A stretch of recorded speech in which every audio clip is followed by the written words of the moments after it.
Using this time for my PowerPoint paintings by Klimt, and it says erotic encounters, so some of them are X-rated. But David Sahad gave me this book, and I thought it was interesting to see how he looks at some of these myths. Before I start, I want to show you, every day there's some new production of the Odyssey. This is the latest. It was in the last Sunday Times. It's called Black Odyssey, and it's playing in Manhattan through March 26th. So something new comes out every day. And the other one that I thought I'd call to your attention is this on Netflix. Although it's supposed to be based on the Iliad and the Trojan War, the emphasis is on the Odyssey, Odysseus. It's 8 episodes. So we have it in the library. You can check it out. Oh, you? It's in the library. Okay. So it looks pretty good. Yeah. Okay. These 4 books go under the title of Apology, which means tales, stories, but they're known as the Apology. And these are the 4 books that most people read, and most high school students and college students read. They're the ones that are anthologized because these are the myths, the Cyclops and all the other myths that you might have heard of. The books after this, 13 to 24, hardly anybody looks at anymore, and they're the more important ones. But you have, these are interesting because of all the tales. So, here is a list. The important of these books, especially Book 9, is the order, the structure. These books really show you Homer's structure, the way he sets up the entire Odyssey. It's called ring composition, the structure, which means that you start in a certain way and you end in the same way. So if you make points 1, 2, 3, then you reverse that 3, 2, 1. And you find this structure not only in individual episodes, like the Cyclops episode that I'm showing here, but in the book itself, that is Book 9, Book 10, and even in the entire epic, so that the first book of the epic mirrors the last book of the epic. The second book of the epic mirrors the last of the second book of the epic. So it's very structured throughout, and there's been a lot done and said about this ring composition. And it's easier for an oral poet to memorize by doing it this way. You'll notice also when somebody asks in the Odyssey a question like, tell me your name, where are you from, who are your parents? The response is going to be, who are your parents first, where is your home, then what is your name? 1, 2, 3, 3, 2, 1. You always get that structure. So the most popular episode in Book 9, and indeed in the entire epic, is the Cyclops episode. It's the largest of the myths that are told. And it's very structured. You'll notice that in Book 9, you have 3 myths: the Geconians, the Lotus Eaters, and the Cyclops. In Book 10, you have 3 myths: Aeolus, Laestrygonians, Circe. In Book 12, you have 3 myths: Sirens, Scylla, and Thrinacia. And there's more to that. Going up at top, I have those little letters after the page numbers. That means it's a short episode and it's violent. The second one, Lotus Eaters, is a short episode and it's mild. The third one, Cyclops, is a long episode and it's violent. So non-violent alternates with violent. Short alternates with long. And you can see that as you go through the various episodes. So you have 3 books of 3 myths each, 9, 10, and 12. The middle one is on the underworld, Hades, and that's all by itself. It's also book 11, which comes in the middle of the epic. That's a structure. So in the middle of the epic, he dies in this life, in a way, and then he is reborn again to go back to Ithaca. And you notice other structures too, how the underworld episode in 11 is on one side, you have part of the Circe episode, and then on the other side, you have a little more of the Circe episode, which makes it more structured. And that happens again down here. And finally, you reach Calypso, which is the 11th episode. But in this section, we don't talk about Calypso, because remember, when we meet Odysseus, he comes to the Phaeacians and he talks about this. And then, once he introduces himself, he tells his tales. It's a flashback. And when he comes to 11, he says, we've already talked about that in book 5, so there's no need to do it again. And you move on. So these are the myths that you find. And scholars have seen all kinds of structures in these things, and I point some out. Here's another one, another structure. You start out the trip from Troy. There's a 2-day storm. Then you meet these myths. And I have notation there. A here means that those episodes that have an A after them are either erotic episodes or violent episodes that prevent Odysseus from reaching home. The Lotus Eaters. It's lethargic. They want to put him to sleep so he'll never reach home. Circe is another one that tries to prevent him from reaching home. The B episodes are violent episodes, cannibalistic. They want to destroy him. The Cyclops, the Lastrygonians. The C episodes are mild, non-violent. So there's a structure there. And you can see how A goes with A, B with B, and then the C, and that's repeated again in the second time. And in the middle comes Hades. That's another word for death, Nekia. So the Hades episode has a number of different names that refer to the same thing. And you see at the bottom again, we repeat the top. 2-day storm, and he reaches the Scheria, the people that he's telling the story to, and then Ithaca.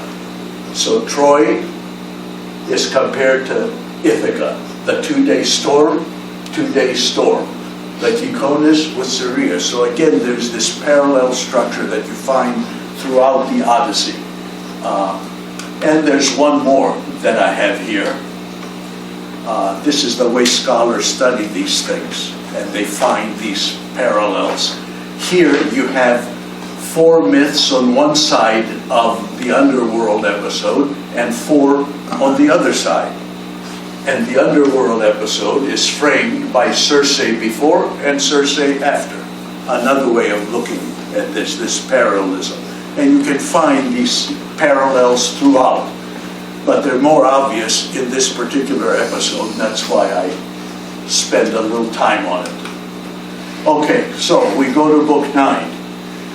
Book 9 has 4 main sections, as I see it, and you can see that the emphasis, 81% of the book, is on the Cyclops. The other episodes are merely gone over in very few lines. In the very beginning, Odysseus finally, after all of these books, reveals himself. Remember, he's at the Phaeacians, they take him in, they don't ask any questions, they're very hospitable, and at the end, when he begins to show tears at the stories that the singer is singing, the king says, "What's the matter? Who are you?" Finally, he says, "Who are you?"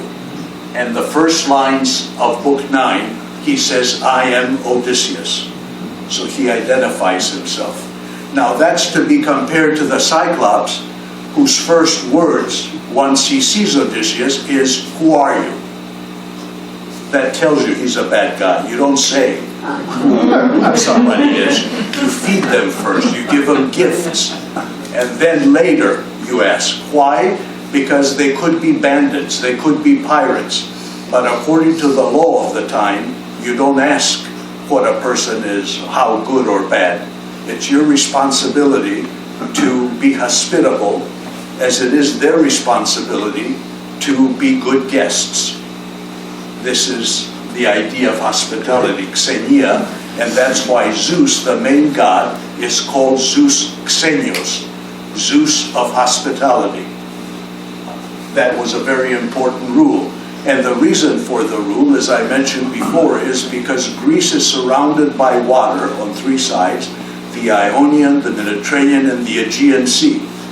And in order for there to be any kind of trade, you have to have ships to go from one place to the other. And in order to have trade, you have to have some place to stay. Travel has to be done in the day.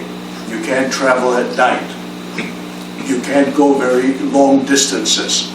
There are no restaurants, no cafeterias in the boats, there are no bathrooms in the boats, so you have to stop.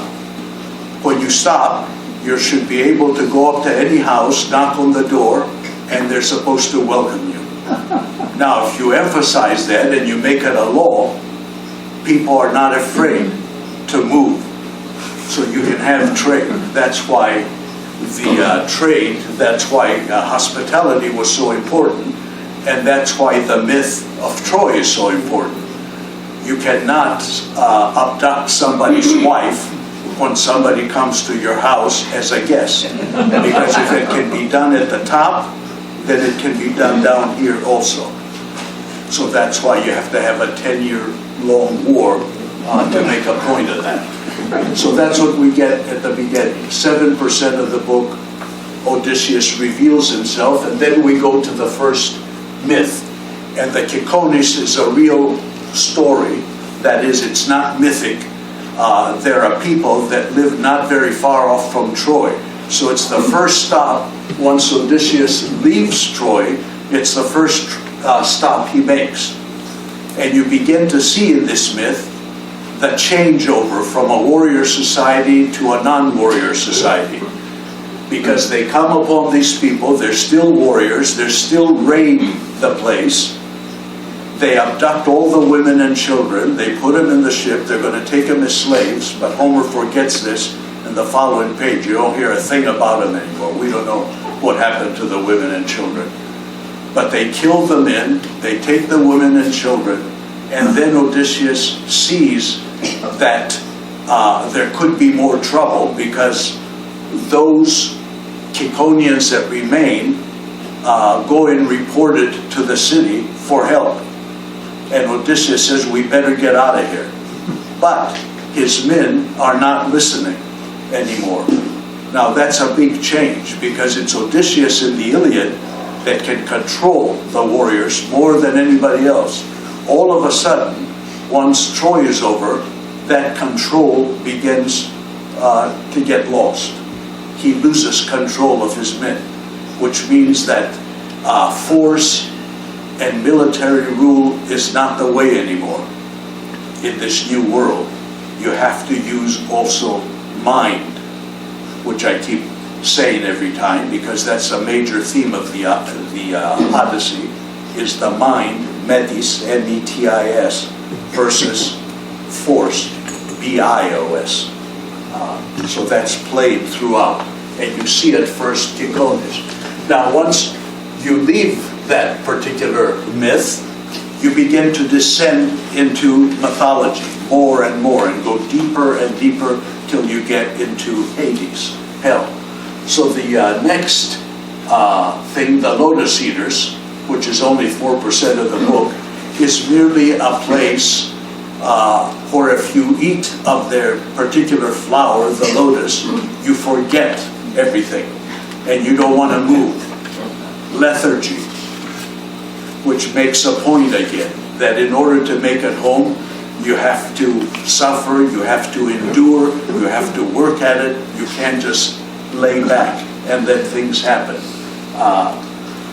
So Odysseus is able to rescue his few people that are under the influence of the lotus, and he gets them back, and they sail on. And then comes the big episode with the Cyclops. And the Cyclops is there to compare to everything else. Everything the Cyclops does is negative. It should be the opposite. And you get all kinds of things going on here that I'm going to talk a little bit about them. There's an order again. This is more ring composition. The Cyclops episode, being as big as it is, has its own title and its own episode because it used to be performed by various singers as a standalone episode, song. You notice that it goes from lines 105 to 566. So it's a very large episode. And notice how it's set up. At the beginning, you sail to the Cyclops Island. At the end, you sail away from the Cyclops Island. The second, you get your nearby island. The Cyclops, the exterior of the island. That is, they approach the cave, the exterior. When they leave, they're at the exterior again. Number 3, they're inside the cave. Number 3 here. Then number 4 is the middle part. They're in the cave.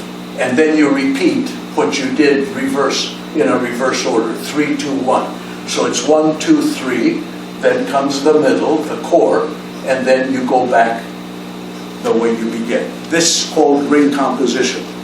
And you find this throughout the Odyssey and the Iliad. And not only, as I said, in each book and in episodes, but in the entire epic. And the emphasis of the Cyclops episode is on hospitality. That's the big thing here. Hospitality and the rule of law. In the Cyclops episode, you see the negative side of the law. The Cyclops don't have law. They don't follow law. And as a result, they get into trouble. And the interesting thing is when Odysseus uses his trick is not to reveal his name. And when the Cyclops finally asks for the name, and Odysseus has to say something, he says, "My name is Nobody." He's clever enough to say nobody, so that when the Cyclops' eye is put out, and the Cyclops is screaming, "Nobody is killing me," the other Cyclops say, "Then what are you screaming about? Let us go to sleep if nobody is killing you." But in Greek, nobody is M-E, that's one word, T-I-S, metis. But when you put those two together, metis is one word, it means mind, thought. So what he's really saying, I'm nobody, but he's using his brain, he's using his thought. So Homer makes a point of that, to let you know that when he shouts out nobody, he says, metis is killing you. That is, intelligence is putting your eye out. But the Cyclops takes it as two words, which means nobody. So that's what happens there. And there are all kinds of other things that go on. How do they get the Cyclops finally? How do they get the Cyclops to relent? He's 50 feet high. He is a huge man who puts a whole mountain in front of his cave that Odysseus and his companions cannot move, so they're trapped in the cave. So they have to use intelligence to get out. If they try to kill the Cyclops, if they could, how are they going to get out? How are they going to push the rock aside? So they can't do that. If they try to escape when the rock is not at the door, the Cyclops is sitting at the cave entrance. And he can see. So they can't escape that way. So again, they have to think. And what they come up with is to take a log, and it's important that the log is olive. It's a wood of olive. The olive is the symbol of Athena, the goddess of wisdom. So every time wood is used in the Odyssey, it's olive, to remind you of wisdom. So they take this huge piece of log, sharpen it, put it in the fire to redden it, to use it to put the Cyclops' eye out after they've gotten him drunk. So they have to do all this. But it's also interesting, you can see in telling these stories, you can see how Homer adapts stories that must have been around many years before him, because it says, for example, in the Odyssey, that the wood is still green. And they take this piece of wood that's green and they put it on the fire till it reddens. Well, it's hard to get a wood to be red, all aflame, if it's still green, first of all. And also, if it does get completely red, won't it come apart when you pick it up and try to put it into a Cyclops' eye? So the idea is that perhaps in the original stories that were adapted, this was a piece of iron or something hard. But Homer has to change it to olive wood because of the meaning behind olive wood. And he does that throughout with his stories. As a matter of fact, scholars have identified 150 versions of the Cyclops story, including Jack and the Beanstalk. But there, it's a ring that cries out. So you have different versions, which must have been around and were adapted by Homer for his story. That's why people read these 4 books, the Apology, because of these myths, mostly. They're interesting stories. But every story has to do with how you get back home, what you have to do to reach your destination, and what you have to endure, and what you have to fight against. And it's also to be compared to what's going on in Ithaca with the suitors. How are they behaving here? What are they doing here that the suitors are doing? And you go back and forth in that way. So that's what you have going on in the Cyclops. They brought along, Odysseus brings along a certain wine that was given to him by another guest whose life he saved in one of the previous episodes. For we're told that the wine is so potent that you have to mix it with 20 measures of water. 1 measure of wine to 20 of water before you can drink it. Well, he gives it to the Cyclops straight. And he has the forethought before going out to the cave, which is also an important comment. You have to have the forethought. When you start out to something, you have to think of the worst, what might happen. Odysseus has no idea who's in the cave or what's in the cave. He's just inquisitive. He wants to find out. But he's ready for whatever might happen. So he has the wine. They give the wine to the Cyclops. He gets drunk, and then they can defeat him. But then you can question it a different way also. What gives Odysseus the right to go into somebody's home and eat without being invited? After all, the cave is the Cyclops' home, and they just help themselves to the cheese and everything. But the answer is they're uncivilized. So you can do it to uncivilized. After all, they're Indians, or after all, they're this, so who cares about them? That's the attitude that you have here too. So they can do what they do to uncivilized people. But it also turns out that the Cyclops is the son of Poseidon, the god of the sea. And when Odysseus finally escapes the cave, unknown as nobody, he can't help himself, but once he's free of the Cyclops, to turn around and scream, "You really want to know who put your eye out?" Now that's hubris. That's too much pride. But it also shows you why he refuses immortality from Calypso long before this, because immortality is stagnation. It's all the same. Nobody knows of you. Nobody knows of your feats. And what is life worth if nobody knows what you've accomplished? So that's why he can't help himself. He has to turn around and say, Odysseus made you do it, put out your eye. But by saying that, the Cyclops can pray to his father, and then you get all the problems that you get after that, that Odysseus has, because Poseidon is going to punish him for doing this to his son.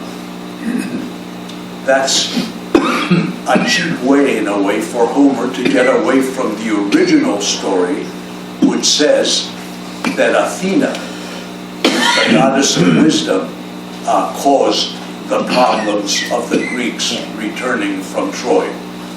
Because that's the first word in the Odyssey, remember.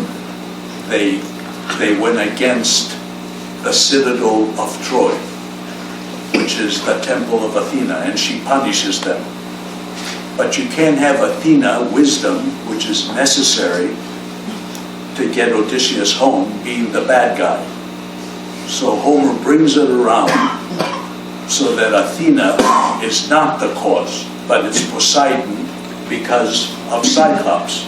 But then you can say, what about the problems Odysseus had before he met the Cyclops, which he had? So then it wasn't the Cyclops that caused all that. But those are questions you're not supposed to ask in oral literature. Many things happen that way that you don't question. So they finally get away. Odysseus shows that he has to have credit for what he's done. That's called kleaphthenon, which is a word that appears throughout the Odyssey and the Iliad, which means deeds of men. Klea is deeds. Aphthenon means many, multiple deeds, great deeds of men. And in the mortal world, life is worth living because your deeds will be known to the world that comes after you. They will be known in memory. And that's what gives immortality to mortals, by being remembered for what they accomplished. Whereas the gods live forever, but accomplishments mean nothing, because it just goes on and on, nothing ever changes. So it's stagnation. So mortality is to be preferred to immortality. That's Homer's message throughout these epics. These are just some of the other things that happen in Book 9 that I thought I should mention. They land on an island which is adjacent to the Cyclops Island. And this island is called Goat Island because there are goats that are roaming free. It's a very fertile island. It has a lot of vegetation. And the first thing Odysseus says, how come that the Cyclops are so close to so much treasure that they don't make use of it? And there he's talking about technology. And he's talking about the difference between mortals and uncivilized people. Those that can till the soil, that can make the soil work for them. They can build ships to go from island to island, are preferred. That's what civilization is. And the Cyclops lack that civilization. So no matter how big they are or how powerful they are, they're not going to survive the puny little people, the mortals, because they have technology. They know how to use the land. And again, we make a lot of that. Odysseus can win over these giants because of that, because he has a ship. He knows about shipbuilding. He knows how to use the land to produce for him. The Cyclops know nothing about that. The other thing that's important in the book is how Homer always demythologizes and Hellenizes his myths. That is, they're all myths, but he tries to take away as much of the unusual, as much of the mythic as possible.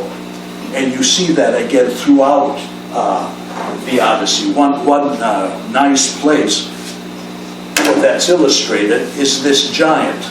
Remember that I said this giant is uncivilized, he's big, he knows nothing about law, but when it comes to his sheep, he's a shepherd. When he comes to his sheep, and he noticed that at the very end, the largest of his rams is very slow to come out of the cave. That's because Odysseus is hanging underneath it. That's how he escapes. He ties each of his companions under the belly of a sheep with two others on each side, so they won't be seen. And then when they go out, he takes the largest of the rams and he holds the underbelly. So the leader of the rams is the last one to come out of the cave. And the Cyclops says to it, he says, this is on page 148, line 447 in book 9. He says, "My dear old ram, why are you thus leaving the cave last of the sheep? Never in the old days were you left behind by the flocks, but long striding, far ahead of the rest, would pasture on the tender bloom of the grass. Be first at running rivers, and be eager always to lead the way first back to the sheepfold at evening. Now you are last of all. Perhaps you are grieving for your master's eye, which a bad man with his wicked companions put out after he had made my brain helpless with wine." It shows some humanity even in this giant. He feels for his animals. He's a good shepherd. That's what we mean by Hellenizing him.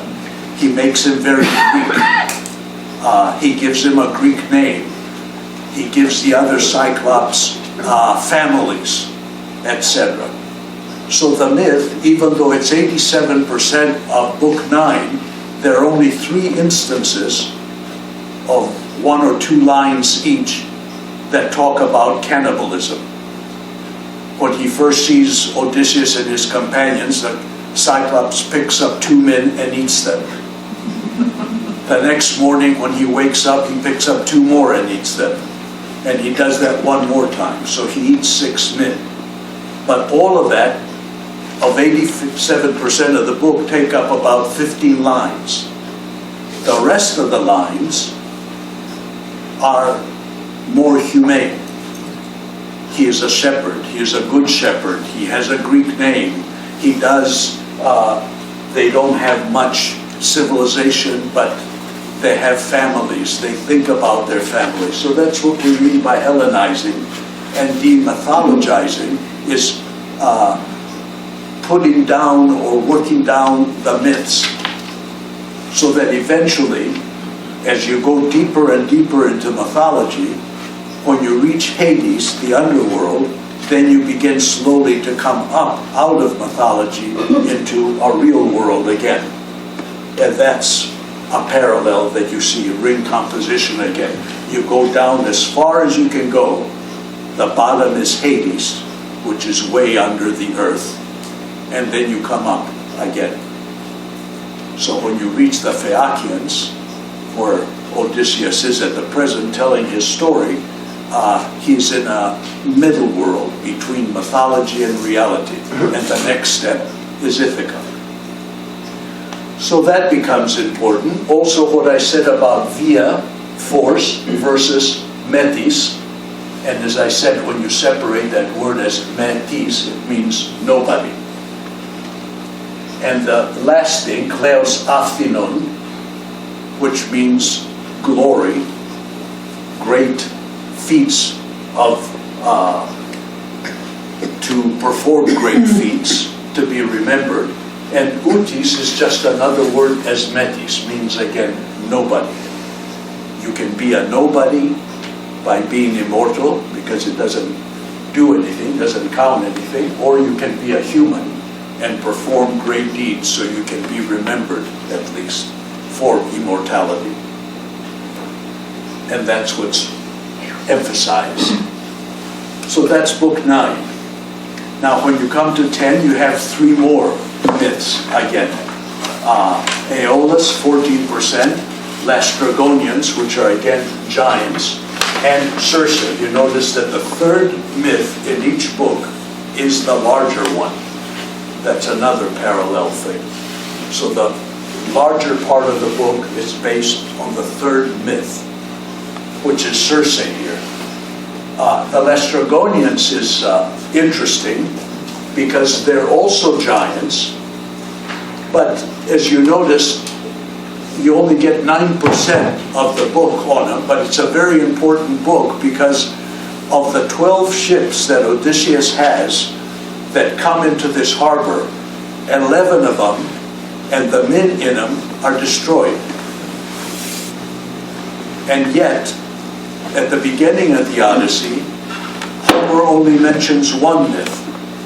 He says the companions were lost because of their thoughtlessness when they ate the oxen of the sun, which is the myth that comes up in book 12. But most of the men, if you average somewhere in the Odyssey, it says that when they get to Circe, Odysseus separates his crew in his ship into 2 parts.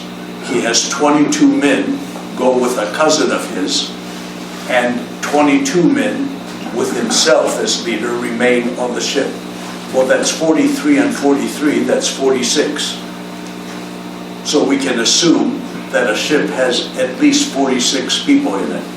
If he has 12 of these, 12 times 46 comes out to what? Something like 545 or thereabouts. Maybe 500, around 550 men.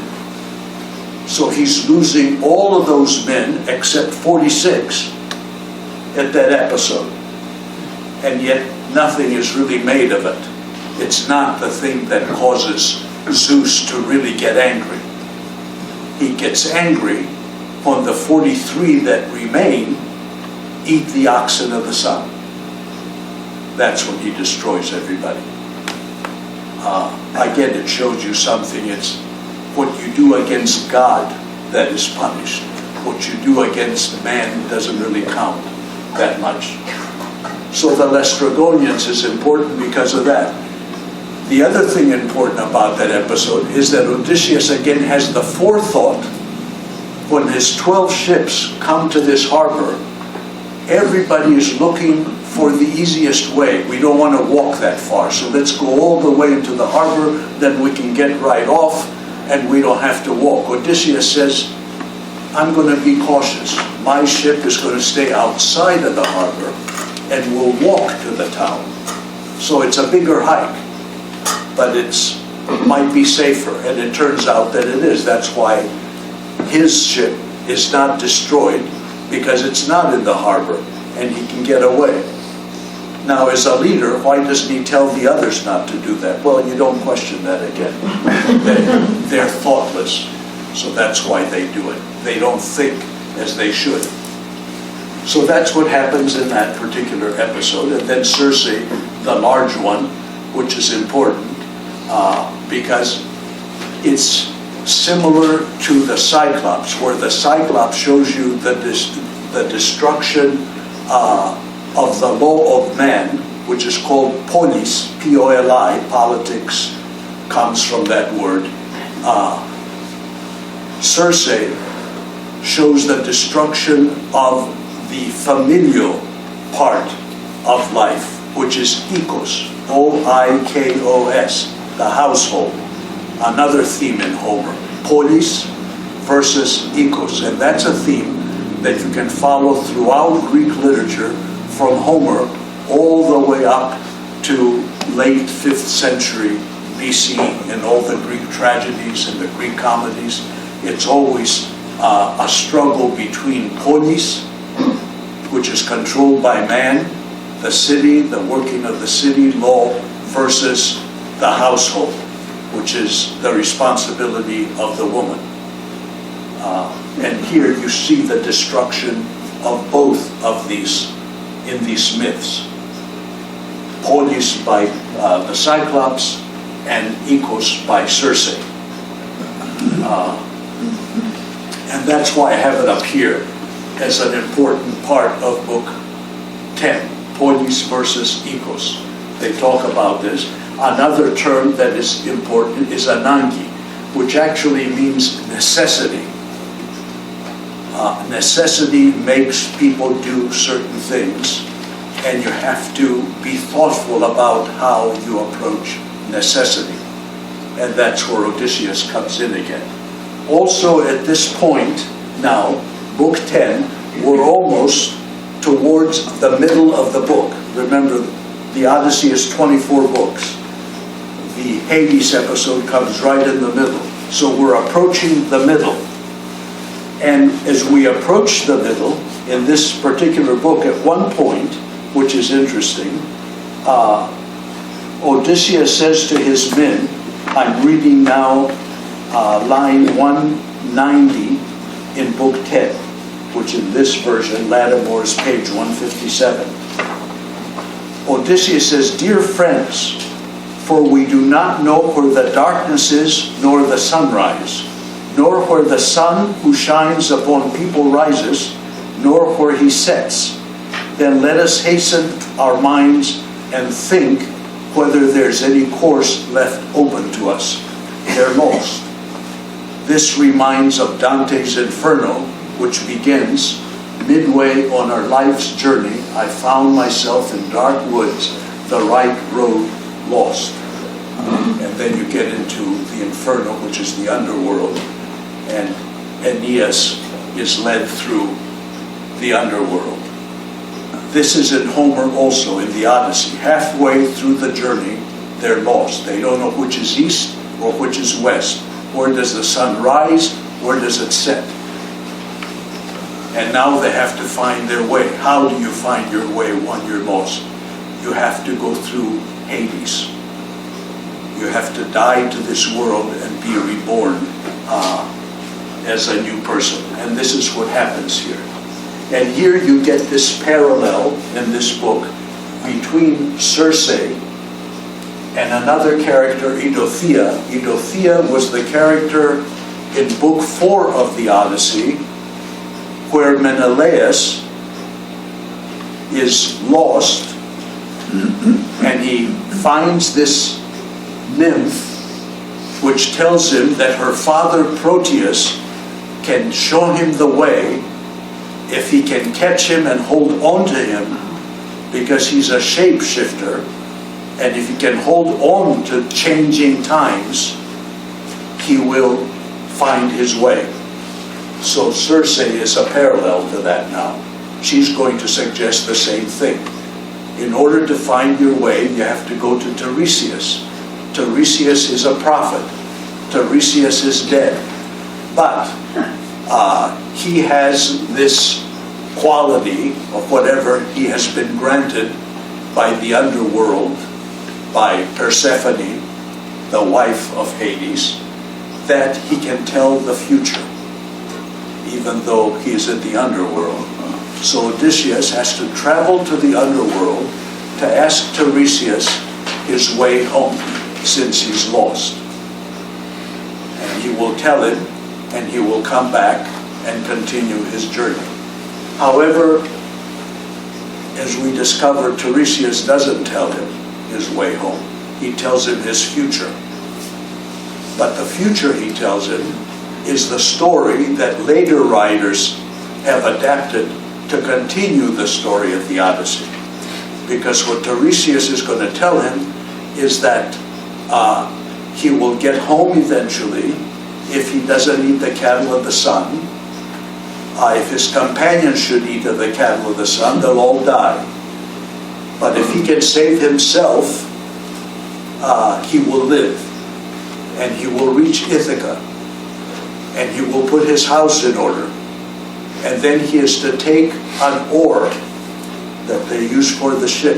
And he's to go inland. And when he reaches a place where people don't know what an oar is, they think it's a pedal that you use to beat the wheat with. They have no idea of the sea. There he is to set up a temple of Poseidon, pray to him. He will be forgiven. Then he can return home and live to a ripe old age. And he will die peacefully. Now that's all Homer says, but writers that come after him have taken this passage and created all kinds of stories with it, with this particular passage. So that happens. The last thing in the book that's important is his companion Elpenor. Elpenor is a young man that's one of the crew in Odysseus' ship who feels warm at night when he's sleeping at Circe's and goes up to the roof to sleep so he can get some air. In the morning, when he hears his companions getting ready to leave, he wakes up suddenly, he rushes to go to them, he falls off the roof and breaks his neck. And he's dead. And now Odysseus hasn't missed him till he comes to Hades and sees Elpenor hitting him and saying, "Hey, Odysseus, I'm still lying dead at Circe's house. Would you please go back and bury me and at least put an oar at my graveside so that people in the future will know that I did my bit, I rowed for you, and that's my fame." But Elpenor, since then, has become a picture of the modern man, ineffectual, someone that doesn't think, that sleeps on Circe's roof and walks off without thinking where he's going. Reminds me of my wife, Linda. She always trips because she's in a hurry to do things.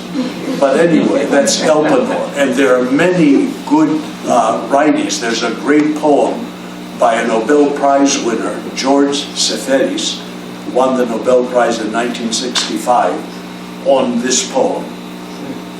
Except he doesn't call it Elpenor, he calls it Mythhistorema, the myth of our history, the myth of our story, where Elpenor is a common man.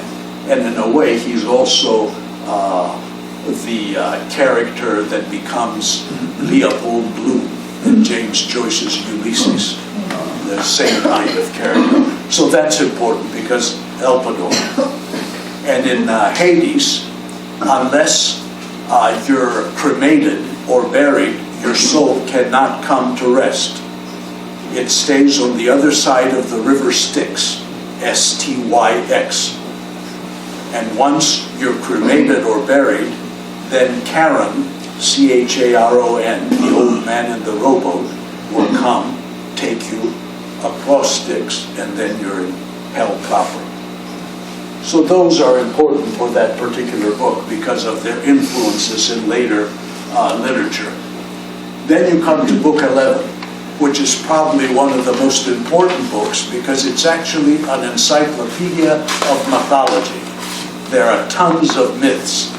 And the interesting thing here is, or perhaps not so interesting, is that Homer assumes that his readers know the myths. And he only uses the part of the myth that he needs to make a point. So you never get the full myth. And for the initiated reader, it just becomes a jumble of names that don't make any sense. And he goes through many. You notice again the parallelism in this book. You start out with Hades arriving at Hades. You end with departing Hades. You get 3 men after that. Elpenor, Tiresias, and Anticlea. 3 characters. Here you get 3 men. Agamemnon, Achilles, and Ajax. You get a catalog of women up here. A catalog of men here. And in the middle, you have an intermission. The intermission is Odysseus is telling this story. It's already late in the evening. And he comes to a point where he says, perhaps it's time to go to sleep now, and I'll continue the next day. But the king and queen are so enthralled with what he's saying that they beg him to continue. And he says, well, if you want me, I'll continue till early dawn. So he continues the second half, which parallels the first half. But it's also clever that he puts women at the beginning, the catalog of women, because the person he has to win over in order to get back home is the queen, Aditi. Elkinus, the king, is already willing to have him leave Phaeacia and go home. But the queen is not so sure. First of all, because the daughter found him. He's wearing her son's clothes, and she wants to know what was going on. Did something go on between the daughter and him? So she can make sure the kind of man he is, she's holding back. But the moment he finishes his catalog of women, talking about a certain number of women and the way he talks about them, she all of a sudden says, won't you stay an extra day so we can give you gifts? Exactly what he wants to hear. Because remember, he's lost everything that he accumulated over 10 years in Troy. And that represents his fame. Gifts represent fame. So he goes back to Ithaca empty-handed. He's losing fame. So the Phaeacians give him 3 times as many gifts as he lost. So his fame has increased. And he says to her, when she suggests to stay over a day, she says, lady, I would stay a year if you wanted me to, as long as you're going to give me things. So he wins her over. And in doing this, he's telling us all these stories. For example, in the catalog of women, he must go through at least a dozen different names. And all of these names, again, have to do with the trip. Women who were deceived by gods in bearing children when their husbands weren't home. Now, that goes back to Penelope. How cautious she has to be. How does she know when Odysseus appears as a beggar that he's not a god in disguise? It happens all the time. You notice in the catalog of women, you have to be cautious. Other women in the catalog are women who deceive their husbands by giving them up, killing them, etc. Exactly what happens to Clytemnestra, wife of Agamemnon, when he comes home, which we talked about at the very beginning in the first 4 books. So they're all cautionary tales for Odysseus. All the things that might happen that he has to be aware of. So we get all of this mythology, but it has a purpose for being there. It's not just thrown out as random myths. They all make a point. The first 3 names are important because they're important to Odysseus. Elpenor is the man I just said, his comrade that he has to marry. Tiresias is the prophet that he has to go to find out his future. And Teclia is his mother, who dies because of heartbreak, because her son is lost, and he meets her. And in order to meet these people, to meet the dead, and now we get an idea of what is death as far as Homer is concerned. He's not sure what it is. All he knows that the body isn't there anymore, but there's something there. Because the mother, he tries to hug his mother, but his hands go right through her form. So he knows it's something minus the body, but he doesn't know what this something is at this point in history. That won't come around till the 5th century yet. So we get an idea of how he looks at death. The way he has to approach these people, he's told, he has to go to Hades. And another interesting thing here that I might add, where is Hades? We usually call it the underworld. Homer doesn't say the underworld. For him, it's across the ocean. He sees the earth as a flat piece, not round, which is surrounded by ocean. And if you go to the edge of ocean and cross over, you come into Hades. It's a parallel thing. It's not in Greek literature that follows. Hell is always a katabasis, which means a going under. I have the word up here, you'll see it soon. A going under. In Homer, it's going across.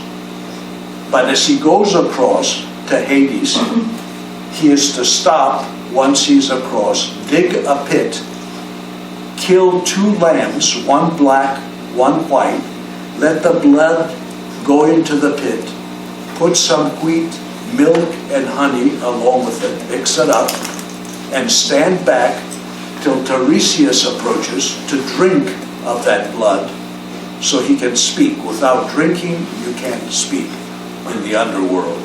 So he has to hold everybody else off till he drinks. Well, then how come Elpenor speaks first without drinking blood? Well, because his soul isn't in the underground yet. He's waiting to go across so he can speak. But Anticlea, which is already there, cannot. She has to wait her turn, but Tiresias has to drink first. That's another thing about Odysseus, that he has the strength to keep his mother, who is dying, she's dead already, but dying to grab him and hug him and speak. But he has to prevent her from speaking till Tiresias comes first. Again, shows the kind of person he is, that he doesn't rush into things like his companions do. He waits. So they do all that. And after he tells all these stories, you come to the intermission, or you come back to him telling the story, and as I said, he stops and wants to go to sleep, but he continues. Then you get 3 men. Now, first you have the women, now you have the men. And the 3 men that I give an emphasis, 28% of the book, are Agamemnon, the commander of the Trojan forces, of Troy expedition, Achilles, the main warrior, and Ajax, who was number 2 after Achilles. They're important. Agamemnon is important because he's going to tell the story now of how he, as a great warrior, comes home and is killed by his wife. And it's the first time in the Odyssey where they emphasize that Clytemnestra was part of this murder.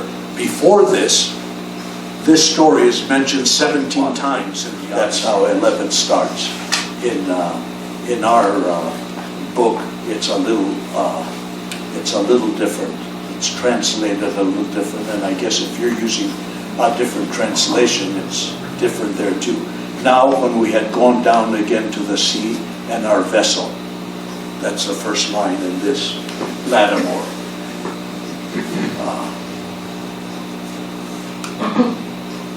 So that's why I have that. Why go to Hades is a question. Well, that's where Odysseus can leave behind his past and learn about his future. The past is left and he goes on to the future. Why does he start with these 3 characters?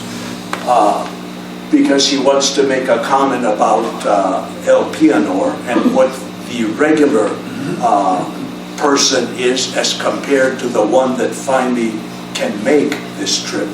It's the difference between Elpenor versus Odysseus. They're complete opposites. Odysseus is thoughtful, is enduring, has all the qualities that are necessary to make the trip. Elpenor doesn't, and that's why he foolishly falls off and breaks his neck. We learned something about his family and what's going back in Ithaca. We're always reminded what's going back in Ithaca periodically through the Odyssey. And this is another point where we learn about Anticlea, how she died, where the father is, Laertes, what he's doing, why isn't he in Ithaca helping out Penelope? Why is she left alone with a young son? So you get all kinds of information that you need, and Tiresias, who's going to tell him about his future. So they come first. And then you emphasize Agamemnon, Achilles, and Ajax, because that's the past that he's leaving behind. The military past that he's leaving behind, and what it means. What did these guys, the greatest warriors in the Trojan War, achieve? They're all in hell disappointed. Achilles realizes, as I said, that it's better to be a nobody on earth than to be somebody in the underworld. Ajax commits suicide, so his life really meant nothing. He was so involved with this idea of fame. Agamemnon achieved everything he thought he wanted, only to return home and be destroyed by his wife. So this is what Odysseus is leaving behind, and now he's going to be reborn to a new way of life. Oh, there's the quotation that I've had from Achilles, which appears in Odyssey 11, 489, 91. I would rather follow the plow as thrall to another man than be king over all the perished dead. And as I said, the book 11 is a mythological encyclopedia. If you want to learn what myths were around at the time of Homer, that's the book you look at. It has tons of them. And another quotation that becomes very important in Homer, that's mentioned often, is this one that appears in Odyssey 9, book 934. Nothing is sweeter than home. If you ever go to Greece and you want to buy a magnet or something, that's the thing that they have more of than any other. A picture of Homer, and nothing is sweeter than home. Ουδέν ειδικίων πατρίδος. And the last book, 12, you return to the island of Circe, Aia, 31%, and Circe welcomes them back. She says, you're the only people that have died twice. You've died once already, and then you're going to go through life and die again. And you have the final three adventures. The Sirens, again, the same kind of thing. Women or things that prevent you from completing your journey. Their song is so sweet, and they remind you of the good times, that you never want to leave them, just like the lotus eaters. So he must go around them. He puts wax in his men's ears so they won't hear the songs. And he himself, because he always wants to know, to understand, has himself tied on the mast so he can hear them singing. And no matter, he tells his crew, no matter how much I scream or want to let loose, don't let me loose. So he hears them. Then he goes through some rocks. There are actually three different types of rocks there. But Homer talks about Scylla and Charybdis. Scylla is this monster with 6 heads that comes out of a cave and doesn't let anybody pass by her. She grabs the people and cannibalizes them. And Charybdis is on the other side of Scylla, and it's a whirlpool that sucks the boats under. So Circe tells him, stay on the side of Scylla. She has 6 heads. If you go fast enough, she will get 6 of your men, 1 in each head, but at least you'll save the other 23. But you can't get away scot-free either way. So he's thoughtful enough, again, not to say anything to his companions, because they wouldn't do it if they know what's going to happen. So they go through, 6 men die, and they make it out. On the way back, when he's alone, he has to go by the pool. And he's clever enough to wait the moment that the water is sucked down. The moment it comes up again, he jumps on a piece of wood that he sees, a log, and he makes it back. And the last adventure is this one, Thrinakia, which is the cattle of the sun, the one that's mentioned at the very beginning of the Odyssey. That's where the rest of the men of his crew are lost. In the original story, Odysseus is to return to Ithaca alone. So Homer has to find a way of getting rid of everybody else. He got rid of 11 ships, as I said, with Lastrygonians. Now he has to get rid of the Odysseus crew. And they come to the island. These cattle are immortal. They never give birth, they never die. There are 7 herds of them, with 50 in each herd. That makes 350 cattle.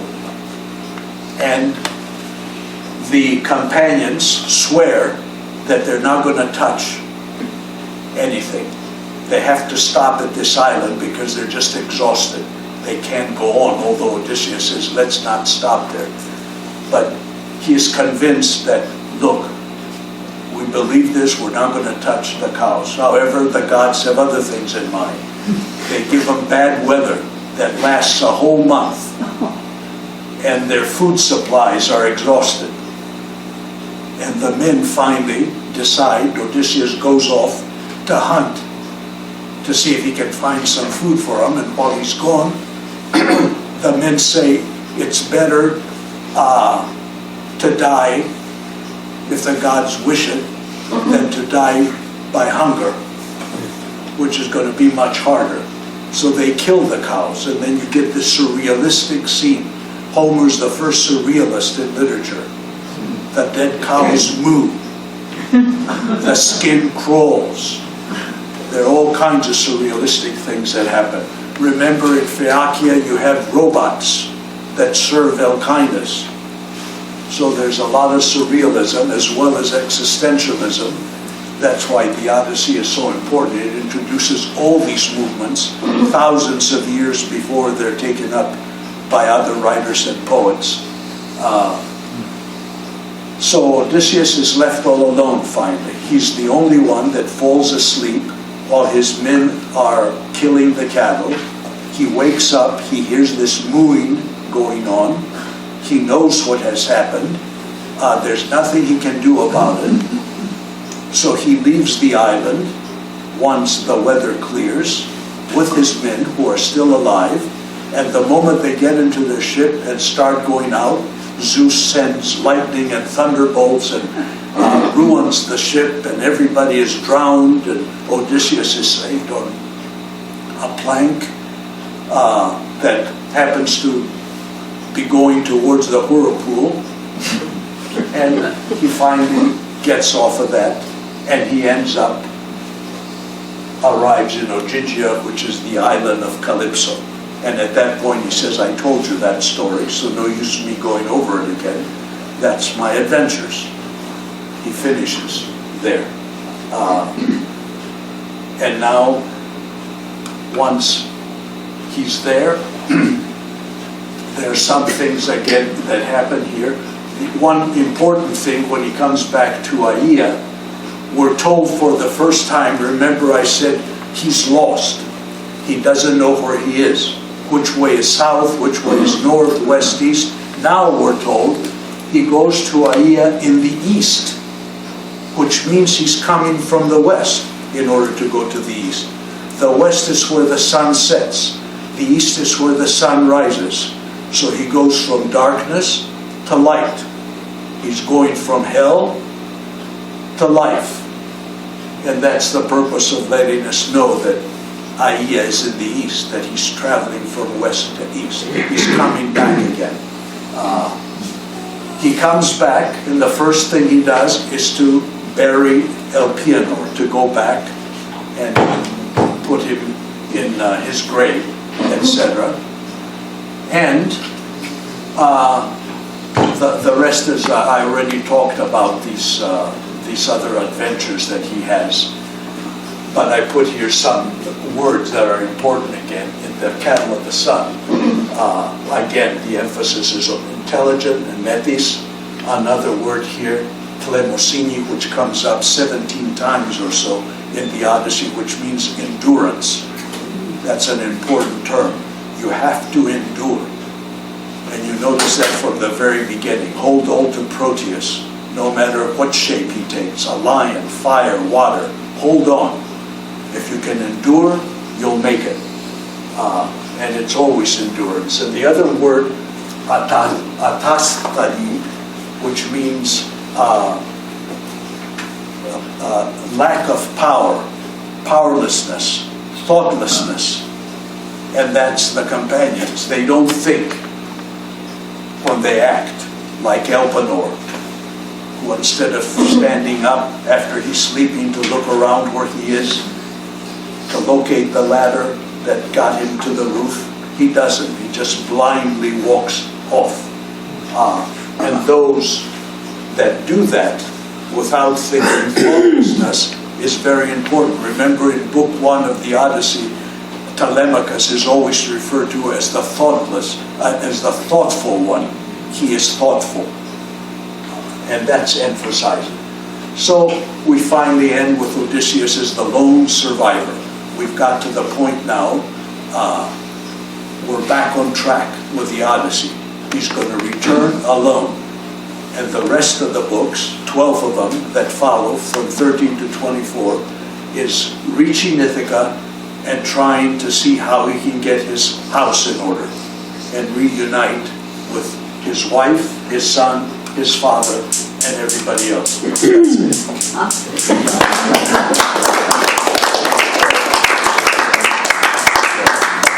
Well, 10 minutes. Any questions? I have other questions.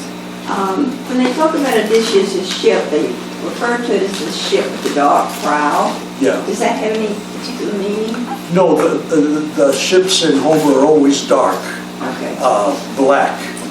Maybe because of the way they're built, the wood, I don't know, but there is no significance that I know of. It doesn't make it a special ship No, that he it saw. doesn't. All ships are black when he mentions it. And I have another question. There seems to be a lot of crying and weeping among the men. This is part of the culture? Yeah. Yes. In contemporary times, men are not supposed to cry, but it shows sensitivity. Okay. And even somebody like the Cyclops can cry. He doesn't, but it wouldn't be unusual. It just shows that he's sensitive. So sensitive people, when they think of home, when they see smoke rising from Circe's home, tears come to their eyes. Yes? I once heard a talk that tried to explain the events in these chapters of having an earlier origin into the Greeks breaking through the Straits of Bosphorus and exploring the Black Sea for the first time. It was interesting. Yeah, that's true. Yeah. In the Iliad especially, the reason for the Helen story, the Helen of Troy, getting back the woman that's been abducted by a Trojan prince, is because Agamemnon really wants access to the Black Sea, and you have to have an excuse. And the excuse is that they broke the rules of hospitality, which gives him an excuse to attack that part of the world, and they take over after that. So that would be a Marxist interpretation. And many of them use that. Anything else? When you go to the Cyclops cave, I found it a little shocking when all of a sudden the Cyclops picks up two guys that are cooking for dinner.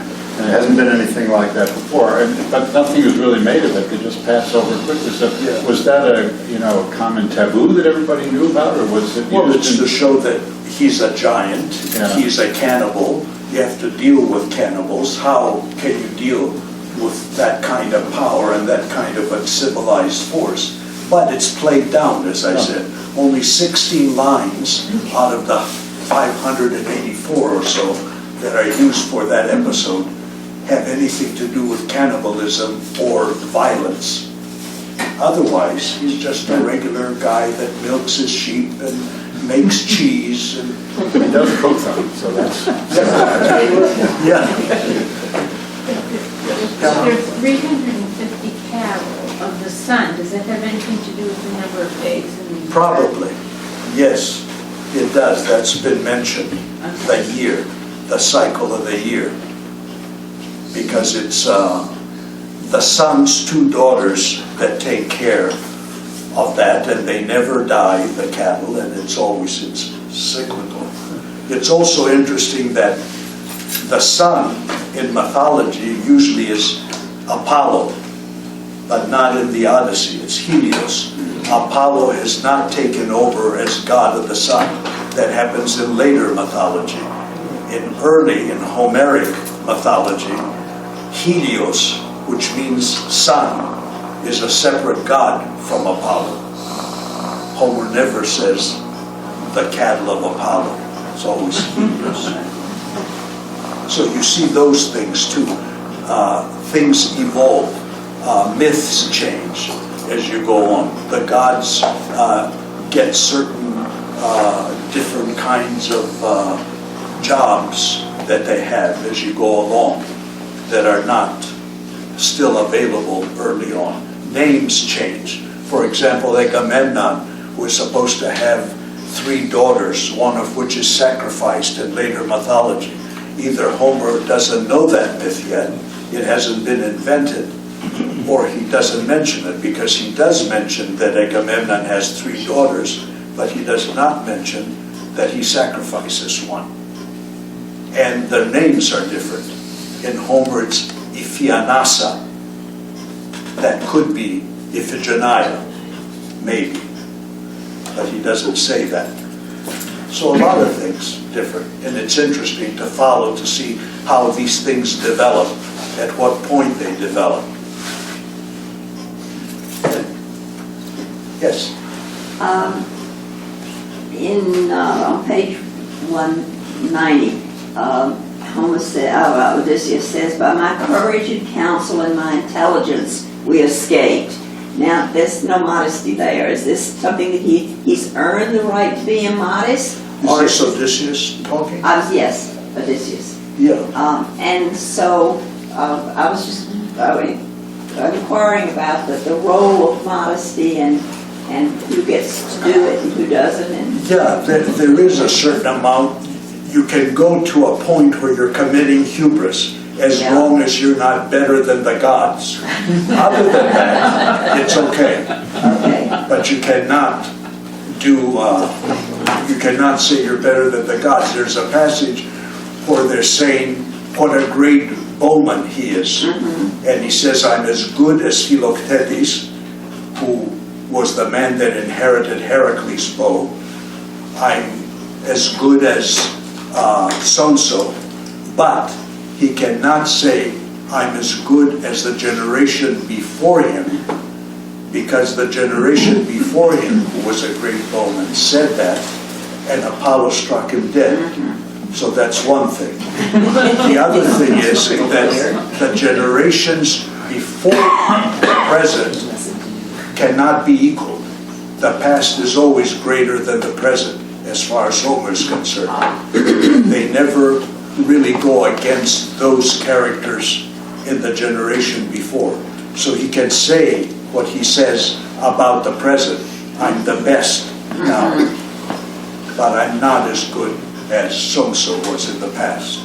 So there is a certain etiquette to all of this.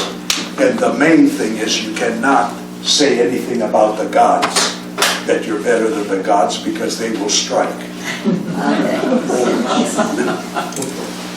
Okay. All right, 3 more to go. Thank you. Thank you. Thank